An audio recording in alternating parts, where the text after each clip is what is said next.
Detective Sarah Chen's phone buzzed at 7:23 a.m. on a frigid January morning in Seoul. The voice on the other end was shaky, barely audible above the static. "We need you at Mapo District. Do Dong. A woman. She's dead." Sarah grabbed her coat and rushed to the scene. The apartment building stood eerily quiet against the gray winter sky.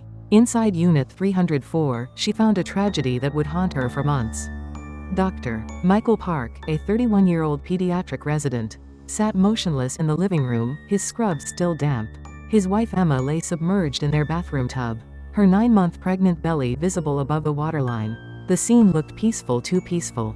"I found her this morning," Michael whispered, his voice devoid of emotion. "She must have slipped. The baby. We were so close." But Sarah's trained eye caught details others missed. The bathroom door lock was damaged from the inside. Emma's fingernails were broken, and there were faint bruises around her neck, almost invisible but unmistakably there. As Sarah dug deeper, a darker picture emerged. Neighbors reported heated arguments echoing from the apartment. Around 3 a.m., security cameras showed no one entering or leaving the building after midnight except for Michael's brief trip to the hospital's parking garage at 2:47 a.m.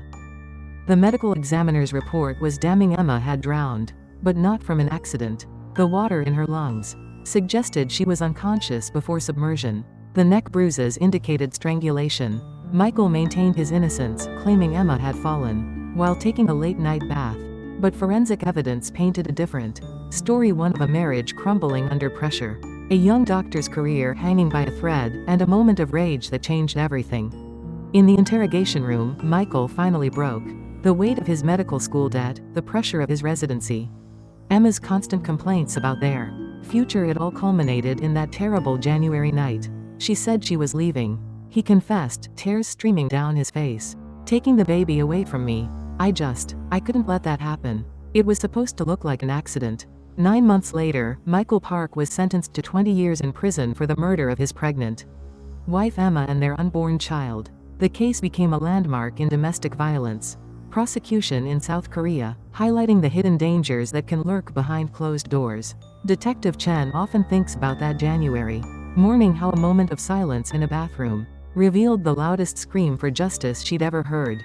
Current status update. This case, based on a real 2011 incident in Seoul's Mapo district, resulted in a 20-year prison sentence for the defendant. The case highlighted issues of domestic violence and the particular vulnerability of pregnant women. It has been featured in various Korean crime documentaries and remains a significant case study in forensic investigation and criminal psychology.